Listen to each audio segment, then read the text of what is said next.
Hey everyone, and welcome back to another linguistic breakdown. This week it's once again an action-packed chapter with many new attacks and intricate etymologies behind each of them, so, as always, let's get started.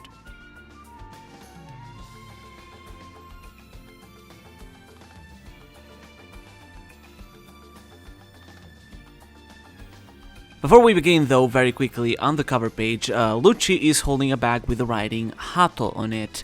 This is because Hato is Japanese for pigeon. In fact, this is why Lucci's pigeon is called Hattori, because the Japanese name Hattori sounds a lot like Hato or pigeon.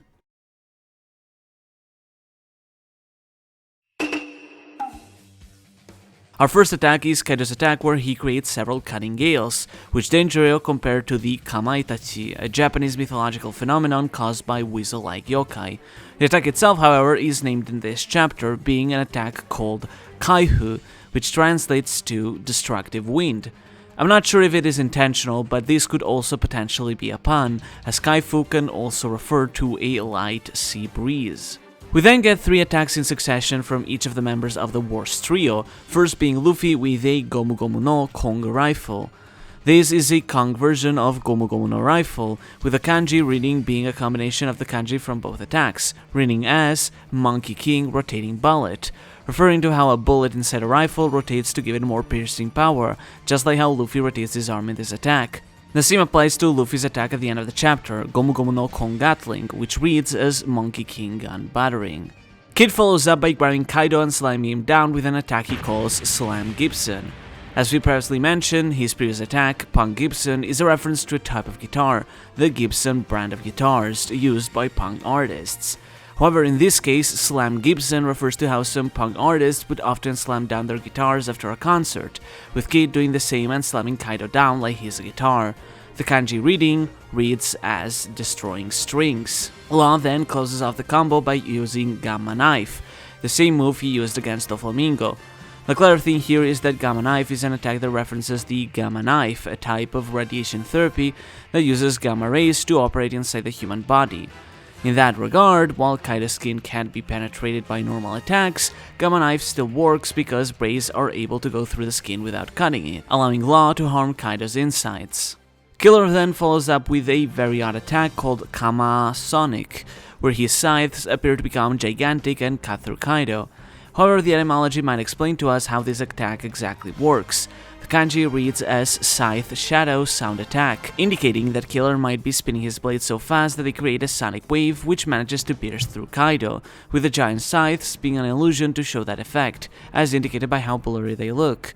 The attack could also be a reference to the Sonic Festival, one of Japan's biggest music festival with many rock and punk artists featured. And, you know, given the spinning of the move, it could also be a reference to, well, Sonic. You're too slow! Big Mom, however, attacks Killer with a move called Indra.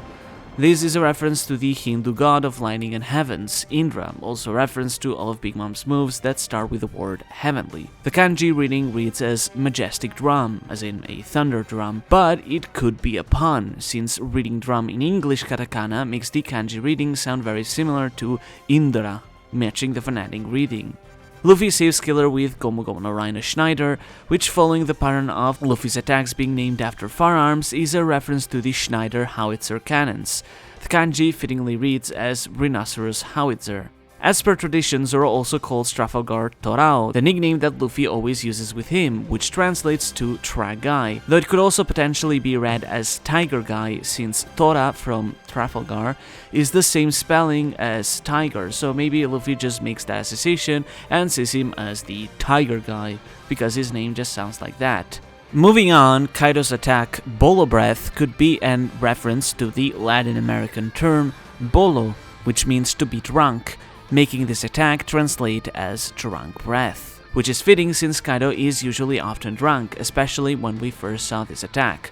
The kanji reading reads as heat breath. Zoro attempts to attack Kaido with an Itoryu, or one-sword style, move called Hiryu Kaen, which translates as Flying Dragon Fire Blaze, meant to represent the fire exhaled by a flying dragon, which is fitting since it is being used against Kaido, who is also a flying dragon.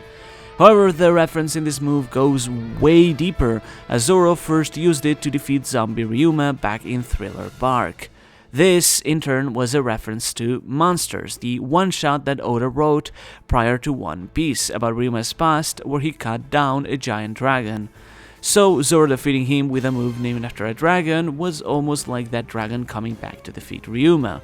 However, it comes even more full circle with this chapter, because Zoro uses the same move against Kaido, a flying dragon, and even does the exact same pose that Ryuma made before slaying the dragon in the Monsters one-shot. It's honestly impressive the amount of detail that Oda puts in connecting these named attacks through entire decades of publication.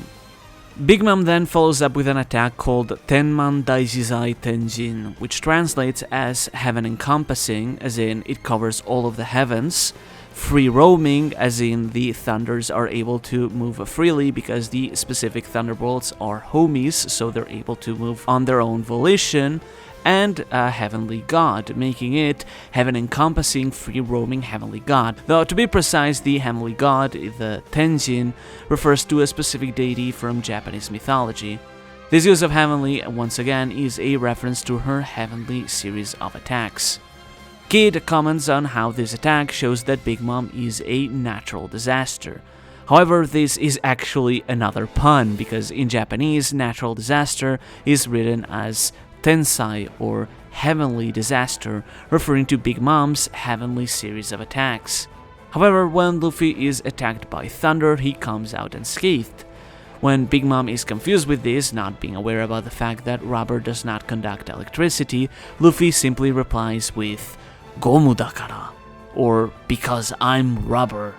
This line has been used quite a few times before in the series, against Alvida, mentioned by Nami against Tano, and most iconically against Moria, when Luffy said that he could never be crushed after Moria crushed him over and over because "Gomu dakara." Kaido then attacks Luffy, but he once again gets out of the attack and is not that heavily injured by the Bolo Breath. When Kaido questions him, Luffy simply says Konjo, which means willpower or guts, having a strong spirit. Since this term can be read as willpower, it could indicate that Luffy used Haki to help him tank the attack, though the main point of it is still the fact that Luffy simply pushed through the attack through sheer guts and courage. This is also a reference to something that Kaido said earlier in the chapter, when he stated that it seems you're not just idiots pushing through with their guts, with Luffy bringing this back at the end and indicating that at the end of it all, the secret ingredient to coming out at the top really is just about having the willpower and the guts to never give up and to always keep pushing forward. So those are all the linguistical references in this chapter. How are you feeling about these fights? Let me know and I'll see you next time. Thanks for watching.